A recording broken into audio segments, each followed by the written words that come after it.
I'm happy to have you here with me because when we thought about doing this conversation, having this topic about interracial dating, we were like, we gotta. This is a Paul Wall moment because there's a lot of hypocrisy that happens when we talk about interracial couples, right? It's like if it's a black guy with a woman of another race, black women are mad.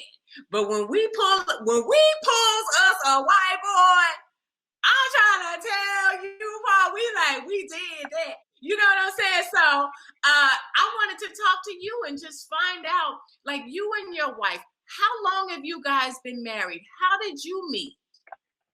We got together in 2003. We got married in 2015. So we're going on, I guess, 16th year of marriage. It seems Wow. like forever. We really do live like soulmates. We are soulmates. So it's like, we just counting down the calendar moments, but it's really like eternity. We met actually in Houston. I went to University of Houston. She went to Texas Southern TSU, and Mhm. we met at TSU. That's the first time we met on campus. And then I used to promote clubs, and one time she came to the club, and Ah, it was like love at first sight. There just she goes. There yeah, she goes. beautiful. Now, how did you know that she was the one? And the reason that I ask is because have you always dated black women, or was this just a moment in time and it kind of just played out that way? In terms of like relationships, yeah, I believe I've only dated black women. But I've had, other type of, other type of hangout. I don't want to get too vulgar on here, but I had, other relationships I of got other you. types. But in terms of like a boyfriend, girlfriend, or something like that, it's only been black women. But in terms of her being my soulmate and knowing that, it was just I don't know what it was. It was something I had never felt before. When I saw her and just the feelings it gave me, I knew it was special. No matter what it was, I knew it was special. From there, it was I got to do my research, and she got to do her research on me to make sure that I ain't out there too crazy, she ain't out there too crazy, or our paths haven't crossed in other ways, you know what I'm saying, or whatever. But it just was. It was just some one of them things that you could just feel it. I could feel it in my heart. I never felt that any time before, any time ever since. So I I just I don't know what to say other than say it was love at first sight. No, I love that because basically what you're saying is she was one, even though you had dated other African American women and other races as well, she was the one woman that you wanted to change for. And so you were able to recognize that. Because I'm sure, being a rapper and rich and famous, it's like the world is your oyster, right? But she was the one you said, okay, I'm cutting all that out and settling down. I kind of grew up in well, I won't say kind of. I grew up in a broken, dysfunctional home. So me having a bonding, a relationship with my partner, a lifelong bond, is something I always dreamed of having. Me being a father, a partner, a spouse, it's just something I always look forward to. So it just was of course, I was having fun. As I Yeah. was growing up and maturing as an adult, as a man. But sometimes I wonder because we always talk about our childhoods. We feel like, man, we would have been best friends together in our childhoods. But sometimes timing is everything. We met each other and we fell in love right at the right time in our lives when we were mature enough to handle it. Handle And it. yeah, And the so commitment that it takes to be honest and committed to each other. Was your family shocked when you came home and said, I'm gonna marry her though? I don't think so, not at all. My mom and my family had got to know her, before that, and of course fell in love with her the same way I did. The first time they met her the same way I did. So it wasn't too shocking when we made the announcement that we are gonna get married. We got married on our second year anniversary, so we had already been together for 2 years. Uh, So did you grow up in an all black neighborhood? Like were your friends mostly black? And so I'm just trying to understand because then I'm gonna dive into the topic of what we're really trying to get to. So was it peaceful right. environment? I grew up in a real mixed neighborhood. It's very multicultural. It was definitely were black people in the neighborhood. Chameleon is one of my good friends. He's another rapper. We grew up together.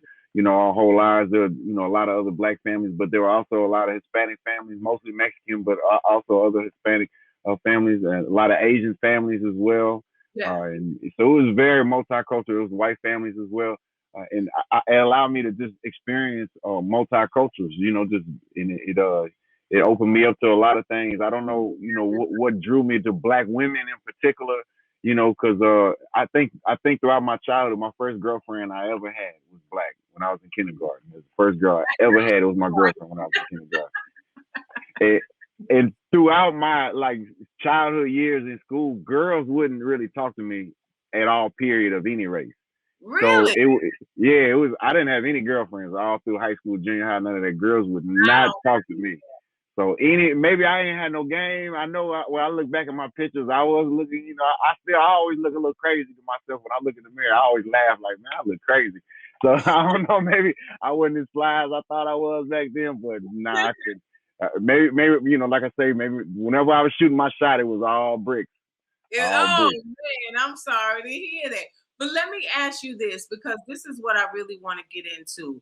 And you did it the opposite way, and that's what I'm saying. We tend to champion when a white man or a person of another race gets with a black woman. But why? Because black women have this question. Why, when a black man, and I know you wouldn't have the answer because this isn't your situation, but I want to have the dialogue about it at least. When a black man becomes of a certain status in financially and in society, do they go to every other thing but a black woman? But you, being of the same status, wealthy, doing the thing, you said, no, I want a black woman. Why do you think black men can't do that? I don't know. I mean, I just would encourage anybody out there, just follow your heart, So if your heart is somebody else of a different race or the same race, whatever it might be, I just really encourage them to follow their heart, But I think subconsciously, sometimes we all, it's just how it's put out there by the movies a lot of time or by music. Sometimes, these are things that, I don't think about when you're just making music in the studio, but then when you're actually shooting the videos and then you see the video, you're like, sometimes it might be pointed out, hey, how come it's only light skinned girls in the video or Right, something like that. right. So it's just one of those things that just culturally, I don't know if it's just America or if it's worldwide. To me, it seems like it's kind of global, where just they try to whitewash everything. Where they'll have movies in Africa and it'll be white people with doing blackface, basically with dark tans, Yes. instead of just having actors from that place to From represent. that But place through the role. you know, so I was I even don't know if that's something subconsciously to get put on whoever, but I don't know. It was just I couldn't deny it. The feeling I had with my wife, I couldn't deny it, no matter what race she was. you just knew. But I was thinking about like Meghan Markle, right? And she was saying like the Queen and everybody. You saw the interview, I'm sure, at least heard about it, that they were concerned about her children being biracial. Did you and Crystal have those conversations or thoughts about it? Because it's a hard life, right? It's a hard life being black, depending on where you at. White folks have their issues, and then now you have a biracial kid, and I hear a lot of biracial children like, I ain't black enough for them and I ain't white enough for them, so they tend to have some issues. Did you guys think about that, and how Well, did you overcome with your children? yeah, we did think about some of what they might face, only just in terms of our concerns, or maybe like in terms of us educating ourselves on how we can prepare ourselves and them for what they might face growing up. And my wife and me, we both experienced racism throughout, whether it be, I remember when I was 17 years old going to University of Houston. I was in the Galleria on a date with a girl ice skating, and a white boy spit on me from the side just on some racist stuff. And so these are things that we both experienced. She as well has experienced racial type of things in the past. So it's things that are on your mind. You don't want them to have the things you've grown up with or got to see. But we've also known a lot of people who were biracial, and knowing many biracial people, they come in a lot of different colors. The hair textures, just everything. So sometimes you might think, I wonder how our kids gonna look. Are they gonna be, dark? And so we can have two kids and one of them be a little lighter than the other, darker than the other. But my kids definitely, I don't want to speak for them, but and their parents, and I definitely can tell you, they have experienced that. Where some people judge them, they're not black enough. Some people judge them, they're not white enough. And to some people, they're too black. To some people, they're too white. And whatever it might be for them, I just try to encourage them to be themselves and to encourage my kids to know that, man, people sometimes are ignorant and they don't know better, and that don't excuse it, but it does sometimes explain it. Right. So you've had the conversations with them to say it's not you. Pretty much, it's not you. It's them. And some people are just ignorant, and you just gotta love yourself no matter what. Yes, the world is like so hypocritical. Where you meet somebody that hate. I go through this all the time as a diverse artist, where my music comes in a lot of different subgenres within myself. So if I make a song about girls, the street people hate it. If I make a song about cars, the girls hate it. So it's one of those things where you try to find balance. And sometimes if I'm cussing too much, then the parents hate it, and if I'm not cussing enough, then the streets hate it. So you just gotta kind of find balance. But that just reveals to me that we're just hypocritical, and people are different because from their perception of how they were raised or how they live, they see it through their lens. I try to have patience with people.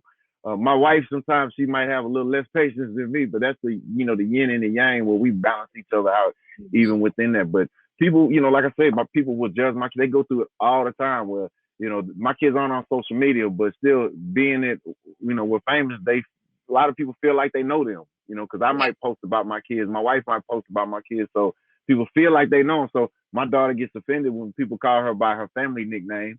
In the free world, the real world. Yeah, they call her by her family nickname. She like, hold on, you don't know me. Don't call me that. Why you calling me that?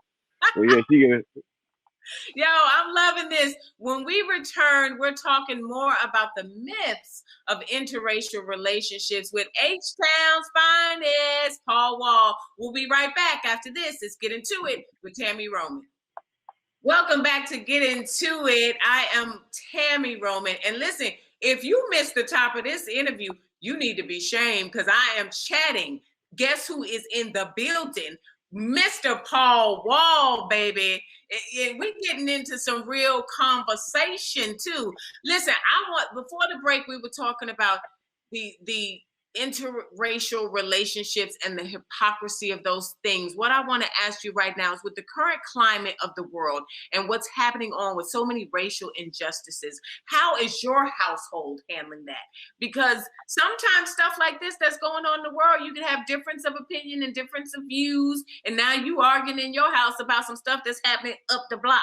How are you guys handling that? Thankfully for our household, we kind of tend to agree on most of the views. So like politically, those type of things, we usually on the same page. Now we both are fans. Me and my wife were both fans of entertainment conspiracy theories. I want to say that, I want to tiptoe.